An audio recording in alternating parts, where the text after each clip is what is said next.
শ্রী গর্গ সংহিতা গোলকখণ্ডম সপ্তদশ অধ্যায়। নারদ বলিলেন, অনন্তর মনোহর শ্যামবর্ণ কৃষ্ণ ও গৌরবর্ণ বলরাম নানা লীলাময় সুন্দর নন্দ মন্দির অলঙ্কৃত করিলেন। হে রাজন, তাহারা জানুদয় ও করদয় দ্বারা অল্পকাল মধ্যে চলিতে ও মধুর বাক্য বলিতে শিখিলেন। যশোদা ও রোহিণী কর্তৃক লালিত ও পালিত শিশুদ্বয় কখনো তাহাদের কোর হইতে বাহির হইয়া আসিতেন, আবার কখনো তাহাদের কোর মধ্যে প্রবেশ করিতেন। নপুর ও কিঙ্কিণী ধ্বনি করিতে করিতে ইতস্তত বিচরণ করিয়া সেই মায়া বালক বিগ্রহধারী রাম কৃষ্ণ ত্রিলোক মোহিত করিতেন। ব্রজবালক গণের সহিত অঙ্গনে ক্রীড়া করিতে করিতে কৃষ্ণ ভূমিতে বিলুণ্ঠিত হইতেন। অতি আদর সহকারে যশোদা শিশু কৃষ্ণকে লইয়া গিয়া তদীয় ধূলি জলাদি দ্বারা উত্তম রূপে ধৌত করিয়া দিতেন। কৃষ্ণ যখন জানুদয় করদয় দ্বারা পুনরায় অঙ্গনে আসিয়া আবার যশোদার করে গমন করিতেন, তখন তিনি ক্ষীরাপরায়ণ সিংহ শিশুর ন্যায় শোভিত হইতেন। সুবর্ণ অলঙ্কারে শোভিত সর্বাঙ্গ পীতবসন অঙ্গরক্ষক বস্ত্রে আবৃত দেহ স্ফুরিত প্রভ রত্নময় মুকুটধারী তনয়কে দেখিয়া যশোদা আনন্দ লাভ করিতেন। গোপীগণ বাল ক্রীড়ারত অতি সুন্দর মুকুন্দকে সন্দর্শন করিয়া পরম আনন্দিত হইতেন। গৃহ শোকাব্যস্তা সেই সকল গোপী গৃহ পরিত্যাগ পূর্বক ব্রজে নন্দরাজ গৃহে আগমন করিয়া সমস্ত গৃহশোক ভুলিয়া যাইতেন। হে রাজন, নন্দরাজ গৃহে কৃত্রিম সিংহ ছবি দর্শনে ভয়ের ভান করিয়া যখন কৃষ্ণ চিৎকার করিতেন, তখন গোপীরা নিজের পুত্রের মতো তাহাকে করে লইয়া গৃহে গমন করিতেন, এবং সেই সকল দয়াবতী গোপীরা যশোমতীকে কহিতেন। গোপীগণ বলিতেন, এই বালক ক্রীড়া চঞ্চল, ইহাকে অঙ্গন হইতে বহিষ্কৃত করিও না। হে শোভে কাক পক্ষধর দুগ্ধ পোষ্য এই বালক বাল ক্রীড়া পরায়ণ, প্রথমে উহার ঊর্ধ্বদন্তদ্বয় উদ্গত হইয়াছে, ইহা মাতুলের দোষজনক। হে যশোমতে, তোমার এই পুত্রেরও মাতুল নাই, অতএব বিঘ্ন বিনাশাত্ম দান এবং গো বিপ্র সাধু ও বেদের পূজা করা কর্তব্য। নারদ বলিলেন, তখন যশোদা ও রোহিণী পুত্রের কল্যাণ কামনায় নিত্য বস্ত্র রত্ন ও নবান্ন দান করিতে লাগিলেন।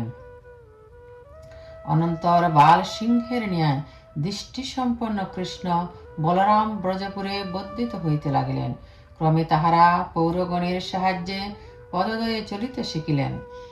এই সময় তাহারা শ্রীদাম সুবল আদি বৈশ্য ব্রজবালকগণের সহিত যমুনার শুভ্র সৈকতে কৌতূহল বসে লুণ্ঠিত হইতেন। তখন তমাল আদি শ্যাম গর্ণ ঘন সন্নিবিষ্ট কদম্ব কুঞ্জে শোভা সমৃদ্ধা কালেন্দির উপবনে বিচরণ করিতেন। তাহাদের বাল লীলায় গোপ গোপীগণের মনে অত্যন্ত আনন্দ জন্মিত। হরি বৈশ্যগণের সহিত নবনীত ও ঘৃতহরণ করিতেন। একদা উপনন্দের পত্নী প্রভাবতী নাম্নী গোপিকা নন্দ মন্দিরে আগমন করিয়া যশোদাকে কহিল।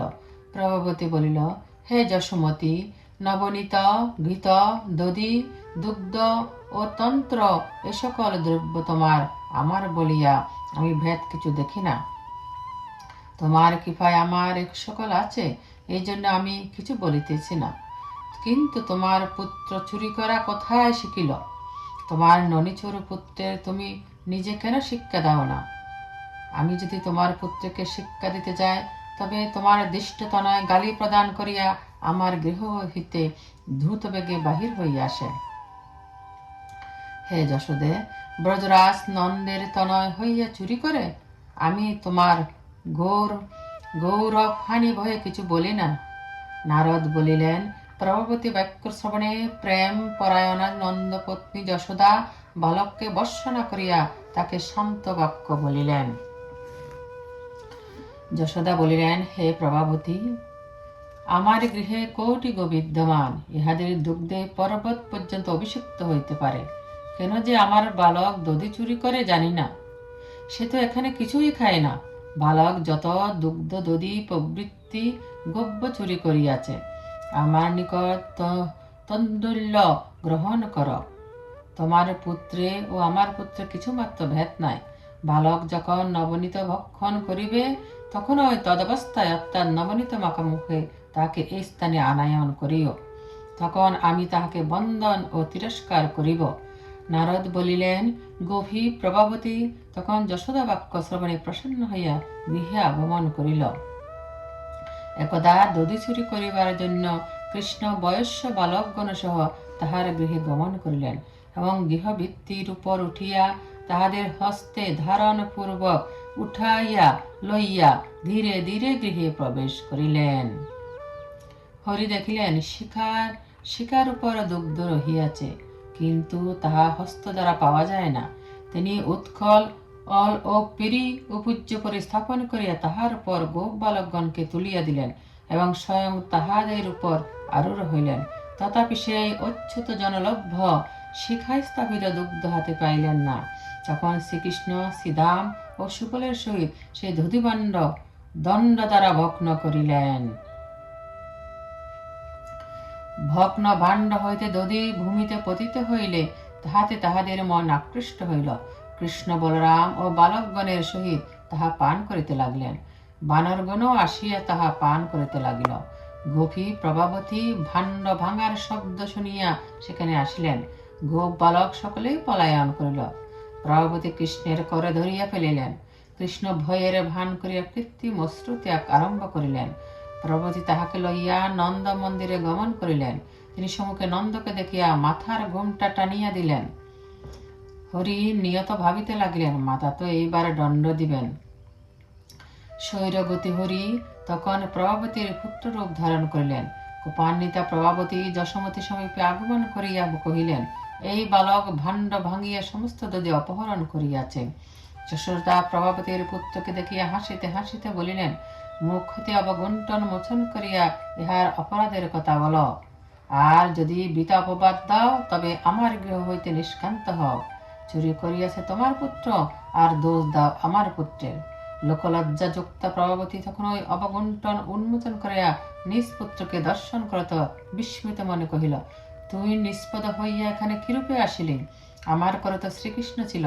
প্রভাবতী এইরূপ বলিতে বলিতে নিজ পুত্রকে লইয়া নন্দ মন্দির হইতে নির্গত হইল। যশোদা, রোহিণী, নন্দ, বলরাম এবং গোপ গোপীগণ হাস্য সহকারে বলিলেন, ব্রজের অন্যায়টা একবার দেখো। এদিকে নন্দনন্দন রূপী ভগবান শ্রীকৃষ্ণ বাহিরে পথে আসিয়া হাসিতে হাসিতে গোপীগণকে বলিতে লাগলেন। তখন তদীয় দেহে দৃষ্টতা ও নয়নে চাপল্য ফুটিয়া উঠিল। ভগবান বললেন, হে গোপীকে, পুনরায় কখনো যদি তুমি আমাকে ধরো, তবে আমিও তোমার স্বামীর রূপ ধরিব, সংশয় নাই। নারদ বললেন, হে রাজন, অনন্ত ইহা শুনিয়া বিস্মিতা গোপী গৃহে গমন করিল।